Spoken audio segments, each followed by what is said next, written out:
नमस्कार. दिवाळी सण म्हणजे आनंदाचा सण, समृद्धीचा सुख मिळावं, ऐश्वर्य लाभावं या आपण वेळोवेळी शुभेच्छा देत असतो आणि म्हणूनच प्रकाशाचा सण म्हणून दिवाळी आपण साजरा करत असतो. या दिवाळीनिमित्त सर्वांना सुख समृद्धीची ही दिवाळी जावो अशा मनपूर्वक शुभेच्छा. त्याचबरोबर इडापिडा टळो आणि बळीचे राज्य येवो.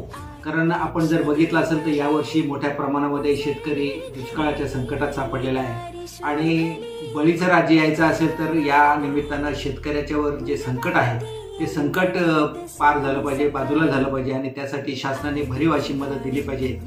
तरच खऱ्या अर्थाने शेतकऱ्यांच्या जीवनामध्ये सुख समृद्धी आणि भरभराट येईल. तर त्या दृष्टिकोनातून तशी सुबुद्धी सरकारला मिळावी अशी शुभेच्छा देतो आणि हे वर्ष सुखाचं, समृद्धीचं आणि भरभराटीचं अशा सर्वांना दिवाळीनिमित्त मनपूर्वक हार्दिक शुभेच्छा.